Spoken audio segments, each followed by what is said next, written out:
The Byte Podcast. Brought to you by Get Hooked TV. You remember your first tournament as the cameraman when we were on Lake Seminole?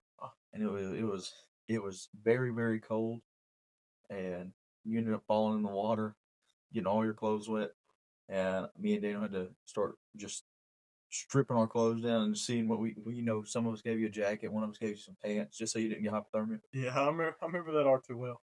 So it's my first college tournament, and I'm just kind of trying out, and seeing what we can do. And we're having a rough day. Trolling motor goes out, and so it's just a long day.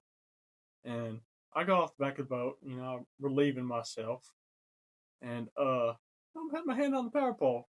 Just don't think nothing of it. So we're drifting down. We got the current, just taking us, and Daniel presses down on the power pole. He's not paying attention. And I'm grabbing it, and I just go, woo, into the water. So that's one of the coldest times of my life. Well, I guess that's just part of being a cameraman in college bass fishing. I guess so. Welcome back to the Byte Podcast. I'm your host, Ayden Slack, and today we have Northwestern State University's cameraman, David Gallagher, with us. Welcome to the Byte Podcast, David. Thank you. Today, I just want to go over some of the equipment you use, what it's like to be a cameraman in collegiate bass fishing, and the importance of having media as an organization. Okay. So first off, I just want to go ahead and, discuss the importance of having media as a fishing team. We're out here representing our sponsors. We're representing the school, and in this digital age that we live in, you can't do that by just, going out and not posting any content. And, we go out there and our mind's on competing. All the media is kind of on the back burner while we're out there. Mm-hmm. While it really needs to be the forefront because, we're really showcasing our sponsors. And so that's where you come in. You're a vital part of the team because you keep our sponsors with us and you keep, engagement on our sponsors. And that is just such a important part of collegiate bass fishing and, competitive bass fishing as a whole that I think a lot of people don't think about all the time.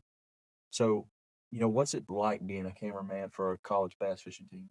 Well, first thing, it's definitely fun. I get to go all these places, and I think it's fun for y'all too. That's awesome. And so it's kind of like living the dream. You get to travel everywhere and go see the sights, but it's kind of a responsibility that I always keep the camera going because I feel obligated to go when I go with y'all. Hey, I need to really support them. I need to put their name out there because Northwestern State, I see it as a brand, and so y'all are representing, y'all's putting yourselves out there for that brand, and so I need to put it out there as well. You have all these people sponsoring you.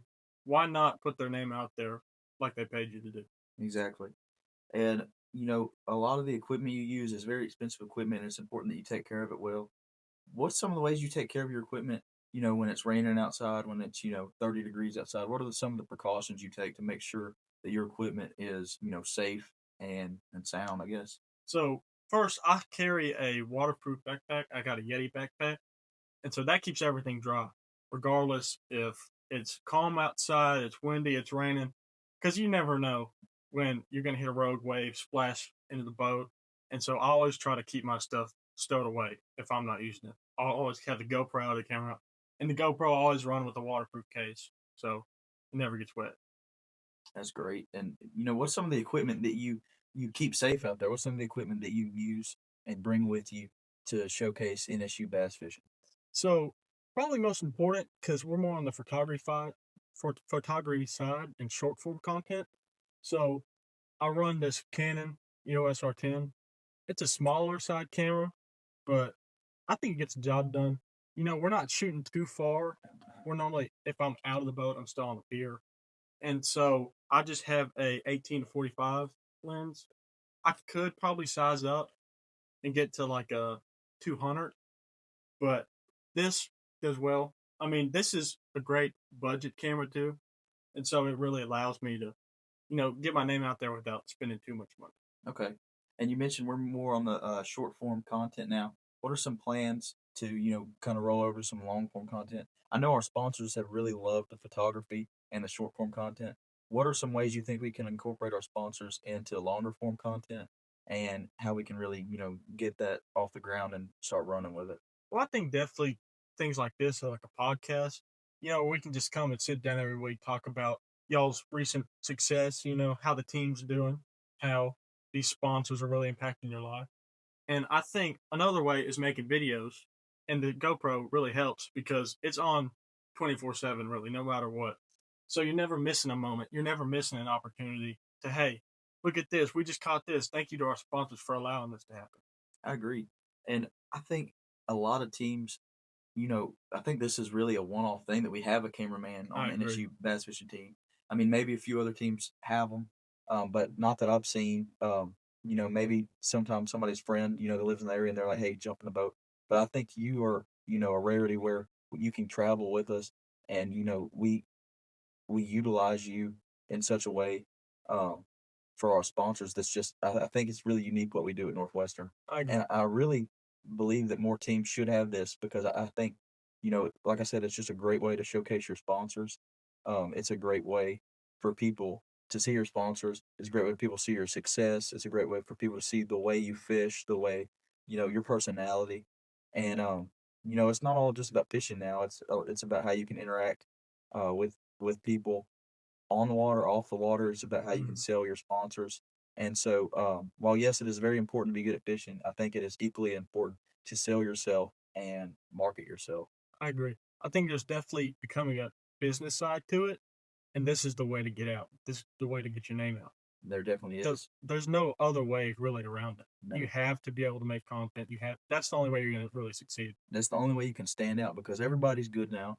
Everybody can catch them now, and the only way to make yourself stand out is to be able to market yourself and your team, and you do a great job of that. Um, what are some other tips and tricks that you've found on the water to get the best angles, get sound right and everything? What's I don't know whether it be equipment or techniques you use. What are some just different nuances that you do as the cameraman? Well, definitely know where the sun is. Know if you're shooting in a really bright light or if it's overcast. Have your settings right as soon as you get out there. I have different presets on my camera that allow me to really just switch on the fly for whatever situation I really get into. And I know y'all hear it all the time. Take as many pictures as you can. I probably take 1,000 pictures a day.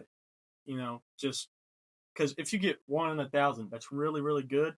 It's great. I mean, because that's what everybody sees when it goes on Facebook, Instagram, TikTok, everything like that. One good picture is a hook.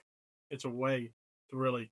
That's my way. I fish for content. I fish for getting y'all's name. I get views and clicks, things like that.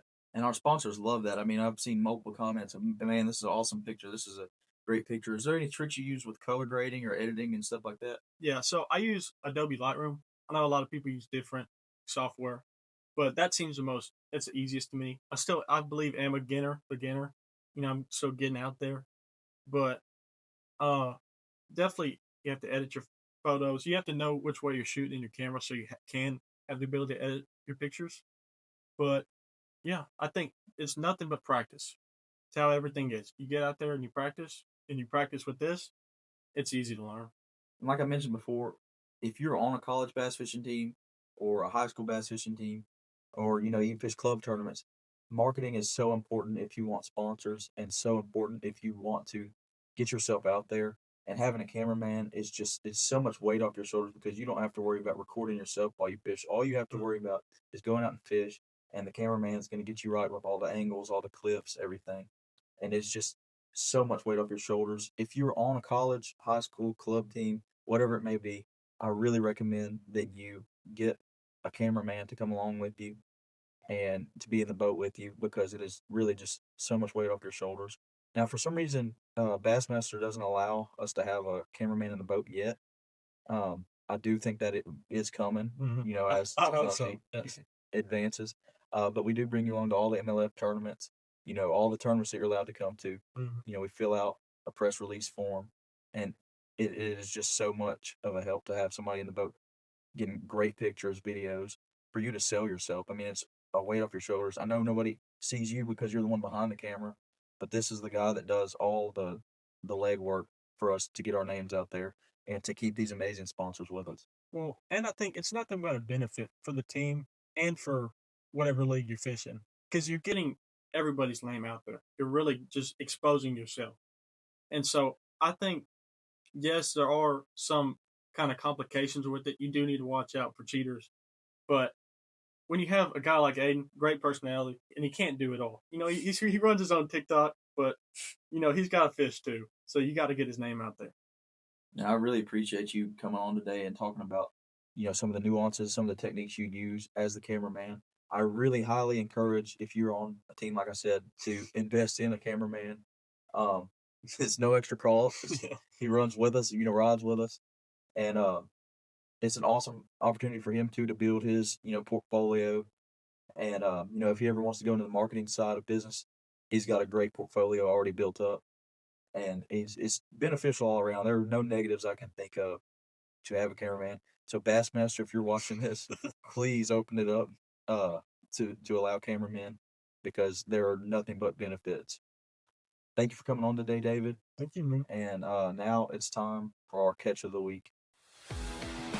Catch of the Week, presented by McDowell Cabinets. On today's catch of the week, we're going to be talking about jig fishing. Now, jigs are something that have worked for ages. Jigs have been around since way, way before we were born, before our parents were born even.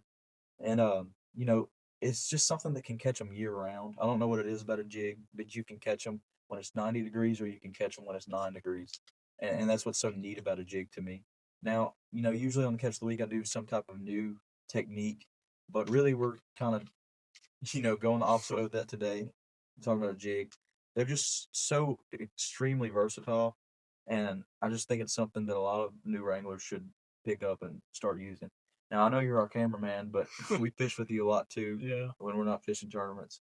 And I know jigs are something around where we live, Caddo Lake, these Cypress Lakes, it's just something that always gets bit. Yep. Thank y'all for watching. This was the Byte Podcast with your host, Ayden Slack, and I'll see you in the next episode.